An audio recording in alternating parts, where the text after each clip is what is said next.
പാകിസ്ഥാൻ വീണ്ടും ആക്രമണങ്ങൾ ആവർത്തിക്കുകയാണ്. ഞാൻ പ്രശാന്തിലേക്ക് ഒന്ന് പോവുകയാണ്. പ്രശാന്ത്, ഇനി എന്തായിരിക്കും ഒരു രാജ്യത്തിന്റെ ഒരു നീക്കം? എങ്ങനെയായിരിക്കും ഈ ഒരു പാകിസ്ഥാനിലെ പ്രകോപനം എങ്ങനെയായിരിക്കും ഇന്ത്യ ഇനി നേരിടുക? ഐശ്വര്യ, പാകിസ്ഥാനെ സംബന്ധിച്ച് പാകിസ്ഥാൻ ഈ ഘട്ടത്തിൽ ഏറ്റവും വലിയ സമ്മർദ്ദത്തിലാണ്. കഴിഞ്ഞ ഈ പഹൽഗാം ഉണ്ടായതിനു ശേഷം വലിയ രീതിയിലുള്ള ഒരു പ്രതിസന്ധി പാകിസ്ഥാനെ സംബന്ധിച്ച് ഉണ്ടായിരുന്നു. പ്രത്യേകിച്ച് നയതന്ത്രപരമായി അന്താരാഷ്ട്ര സമൂഹത്തിൽ പാകിസ്ഥാൻ ഒറ്റപ്പെടുന്നു. മറ്റൊന്ന്, സാമ്പത്തികമായി പാകിസ്ഥാനെ പ്രതിരോധത്തിലാക്കാനുള്ള നടപടികൾ മുന്നോട്ട് പോകുന്നു. ഇങ്ങനെ നിൽക്കുമ്പോഴും പാകിസ്ഥാന്റെ ഒരു ബലം എന്ന് പറയുന്നത് ഈ ഭീകരവാദികൾ തന്നെയാണ്.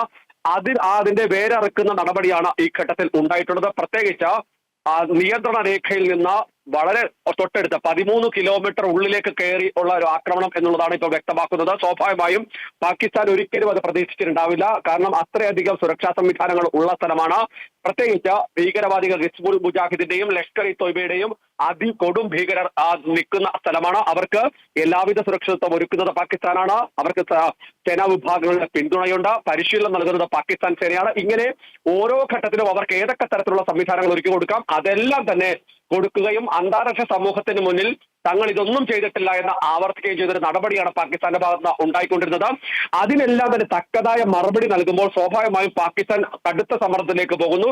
ഇനി ഏതെങ്കിലും തരത്തിൽ ഇനി അടുത്ത നടപടി പാകിസ്ഥാന്റെ ഭാഗത്ത് ഉണ്ടാകുമോ എന്നുള്ളതാണ് നമ്മൾ ഉറ്റുനോക്കുന്നത്. പക്ഷേ എല്ലാ തരത്തിലുള്ള സജ്ജീകരണങ്ങളും നമ്മുടെ ഭാഗത്ത് നിന്ന് തയ്യാറാണ്. അതുകൊണ്ടാണ് ഇന്നാണ് മോക്ക് ഡ്രില്ലെങ്കിൽ പോലും 3 ദിവസം മുൻപേ തന്നെ അതിനുള്ള നിർദ്ദേശങ്ങൾ നൽകിയിരുന്നു. അത് നമുക്ക് മാധ്യമങ്ങൾക്ക് കിട്ടുന്നത് 2 ദിവസം മുന്നേ ആണെങ്കിലും അതിന് മുൻപേ, ദിവസങ്ങൾക്ക് മുൻപേ തന്നെ എല്ലാ സംസ്ഥാനങ്ങളിലെയും തന്ത്രപ്രധാന കേന്ദ്രങ്ങളിൽ അതിശക്തമായ നിരീക്ഷണവും ഒപ്പം തന്നെ സുരക്ഷയും മുന്നോട്ട് കൊണ്ടുപോകാനുള്ള നിർദ്ദേശം നൽകിയിരുന്നു. അതിന്റെ അടിസ്ഥാനത്തിൽ രാജ്യ തലസ്ഥാനത്ത് അടക്കം വലിയ രീതിയിലുള്ള സുരക്ഷ ഒരുക്കിയിട്ടുണ്ട്. തന്ത്രപ്രധാന മേഖലകളിൽ കൃത്യമായ നിരീക്ഷണങ്ങൾ, പ്രത്യേക CCTV സംവിധാനം, ഇത് മോണിറ്റർ ചെയ്യാനുള്ള പ്രത്യേക ഉദ്യോഗസ്ഥർ, ഇങ്ങനെ ഓരോ ഘട്ടത്തിലും 7 തരത്തിലുള്ള ഒരു സുരക്ഷാ പ്രശ്നങ്ങളുണ്ട്. അതെല്ലാം കൃത്യമായി മോണിറ്റർ ചെയ്യാനുള്ള ഒരു സംവിധാനം ഒരുക്കിയിരുന്നു.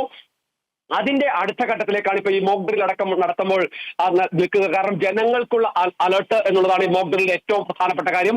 അതായത് ഇനി എന്ത് സംഭവിച്ചാലും നമ്മൾ ഏതൊക്കെ രീതിയിൽ അവിടെ നിന്നൊക്കെ മറികടക്കാൻ കഴിയും അതിനൊക്കെയുള്ള സംവിധാനം സൈന്യത്തിന്റെ ഭാഗത്തുനിന്ന്, രാജ്യത്തിന്റെ ഭാഗത്തുനിന്ന്, പ്രധാനമന്ത്രിയുടെ ഭാഗത്തുനിന്നടക്കം ഉണ്ടാവുകയും ചെയ്തിരിക്കുന്നു. ഏതായാലും ഒരു തരത്തിലും നമ്മൾ ഈ കാര്യത്തിൽ വിട്ടുവീഴ്ച ചെയ്യില്ലെന്ന് ആവർത്തിച്ച് മുന്നോട്ട് പോവുകയാണ്.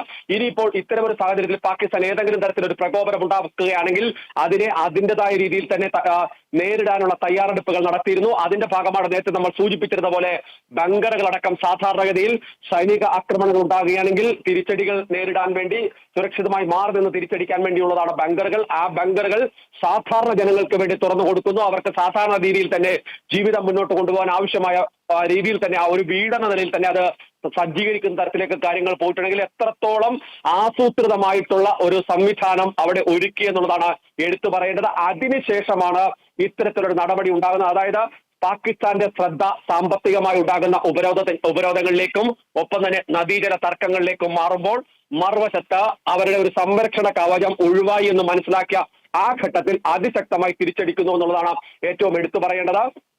മറ്റൊന്ന്, നേരത്തെ മുൻ കേന്ദ്രമന്ത്രി വി മുരളീധരൻ അടക്കം പറഞ്ഞതുപോലെ അവിടെ ഒരു ഭരണാധിപത്യ ഇച്ഛാശക്തി കൂടിയുണ്ട്. കാരണം ഓരോ നിമിഷവും അക്കാര്യങ്ങൾ കൃത്യമായി മോണിറ്റർ ചെയ്യുന്നു, ആവശ്യമായ നിർദ്ദേശങ്ങൾ നൽകുന്നു.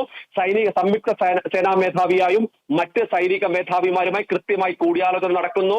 അതോടൊപ്പം തന്നെ ദേശീയ സുരക്ഷാ ഉപദേഷ്ടാവിൽ നിന്ന് വിവരങ്ങൾ ശേഖരിക്കുന്നു. കാരണം അജിത് ഡോവലിനെ സംബന്ധിച്ച അന്താരാഷ്ട്ര തലത്തിൽ വലിയ ബന്ധങ്ങളുള്ളതാണ്. രഹസ്യാന്വേഷണ വിഭാഗങ്ങളുമായി നേരിട്ട് ബന്ധപ്പെട്ട് ഓരോ രാജ്യത്തെ സംവിധാനങ്ങളിൽ നിന്ന് എത്രത്തോളം ഈ കാര്യങ്ങൾ ലഭിക്കാൻ കഴിയും അതെല്ലാം നേടി, അതെല്ലാം തന്നെ പ്രധാനമന്ത്രി അറിയിച്ചു. അങ്ങനെ കൃത്യമായ രീതിയിൽ ഒരു പദ്ധതി തയ്യാറാക്കി തന്നെയാണ് ഈ ആക്രമണം നടന്നുകൊണ്ട് പാകിസ്ഥാനെ സംബന്ധിച്ച് അതിൽ നിന്ന് വളരെ പെട്ടെന്ന് തിരിച്ചടിക്കുക അല്ലെങ്കിൽ ഏതെങ്കിലും ഒരു നീക്കം നടത്തുക എന്നുള്ളത് അത്ര പ്രാപ്യമല്ല. പാകിസ്ഥാന്റെ മറ്റൊരു പ്രതിസന്ധി എന്ന് പറയുന്നത് ഇത്തരം നീക്കങ്ങൾ ഉണ്ടാകുമ്പോൾ പാകിസ്ഥാനിൽ ആഭ്യന്തര കലാപങ്ങൾ ഉണ്ടാകും, സൈനിക നീക്കങ്ങൾ ഉണ്ടാകും.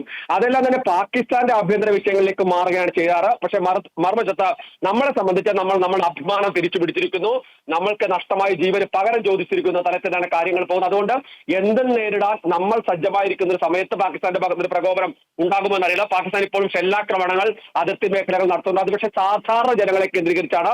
അത് പാകിസ്ഥാനെ അന്താരാഷ്ട്ര തലത്തിൽ കുറെ കൂടി ഒറ്റപ്പെടുത്താനേ ഉപകരിക്കൂ എന്നുള്ളതാണ് പ്രധാനപ്പെട്ട കാര്യം. ഏതായാലും പാകിസ്ഥാന് വലിയ പങ്ക് ഇതിന്റെ അകത്തുണ്ടെന്നുള്ളത് വിക്രം മിസ്രി അടക്കം ഉറപ്പിച്ചു പറയുന്നു. കാരണം ലഷ്കർ ഇ തോയ്ബയുടെ നിയന്ത്രണത്തിലുള്ള അതിന്റെ കീഴിൽ വരുന്ന ഒരു സംഘടനയാണ് ഈ ആക്രമണത്തിന്റെ ഉത്തരവാദിത്തം ഏറ്റെടുത്തത്. പക്ഷെ പിന്നീട് ആ സംഘടന പിന്മാറുന്ന ഒരു സാഹചര്യം ഉണ്ടാകുന്നു. പക്ഷേ ലഷ്കർ ഇ തോയ്ബ വളർത്തിയെടുത്ത ഒരു സംഘടനയാണ് ഈ സംഘടന. അതുകൊണ്ട് തന്നെ പൂർണ്ണ ലഷ്കർ ഇ തോയ്ബയുടെ ഉത്തരവാദിത്തം പാകിസ്ഥാനാണ് പാകിസ്ഥാൻ സൈന്യമാണ് ഇതിന് നേതൃത്വം നൽകുന്നത്. പാകിസ്ഥാൻ സൈനിക മേധാവി 2 ദിവസം കാണാതിരുന്ന സൈനിക മേധാവിയെ പിന്നെ കാണുമ്പോൾ അദ്ദേഹം ഇത്തരത്തിലുള്ള ക്യാമ്പുകൾ സന്ദർശിക്കുകയോ അല്ലെങ്കിൽ അത്തരം ആളുകളുമായി സംവദിക്കുകയോ ചെയ്യുന്ന ചില ചിത്രങ്ങൾ പുറത്തു വരികയും ഒക്കെ ചെയ്തിരുന്നു. അതുകൊണ്ട് തന്നെ ആ പശ്ചാത്തലത്തിൽ പാകിസ്ഥാൻ അറിഞ്ഞുകൊണ്ടുള്ള ഒരു നീക്കമെന്ന് തന്നെ നമ്മൾ ഉറപ്പിക്കുന്നു. കൃത്യമായി ഇത് സംബന്ധിച്ച തെളിവുകൾ അന്താരാഷ്ട്ര സമൂഹത്തിന് മുൻപിലേക്ക്, ഐക്യരാഷ്ട്രസഭയുടെ സുരക്ഷാ സമിതിക്ക് മുൻപിലേക്ക് നമ്മൾ നൽകുകയും ചെയ്തിട്ടുണ്ട്. ഇതിന്റെ കൂടി അടിസ്ഥാനത്തിൽ ആ സമ്മതം കൂടി ഉറപ്പാക്കി, ആ പിന്തുണ കൂടി ഉറപ്പാക്കിയാണ് ഇത്തരമൊരു നീക്കം നടത്തിയിരിക്കുന്നത്.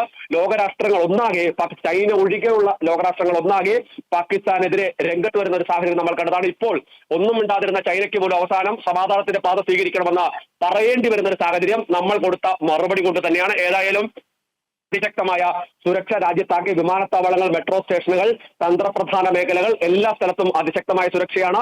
ഏതെങ്കിലും തരത്തിലുള്ള പ്രശ്നങ്ങൾ ഉണ്ടാകാതിരിക്കാനുള്ള നടപടികളുണ്ട്. അതോടൊപ്പം തന്നെ പ്രധാനപ്പെട്ടതാണ് എന്തുകൊണ്ട് ഇന്ത്യയിലുള്ള അനധികൃതമായി താമസിക്കുന്ന പാകിസ്ഥാൻ പൗരന്മാരെ തിരിച്ചേക്കണമെന്നൊരു നിലപാടെടുത്തു എന്നുള്ളത് വ്യക്തമാക്കുമ്പോൾ എത്രത്തോളം പാകിസ്ഥാൻ ആളുകൾ ഇന്ത്യയിൽ ഉണ്ടെന്ന് മനസ്സിലാക്കുക കൂടിയായിരുന്നു ലക്ഷ്യം. കാരണം ഒരു തരത്തിലും അതിനൊരു എണ്ണം, കാരണം ബംഗ്ലാദേശി പൗരന്മാർ വരുന്ന സാഹചര്യം അടക്കമുണ്ടാകുന്നത് നമ്മൾ കണ്ടതാണ്.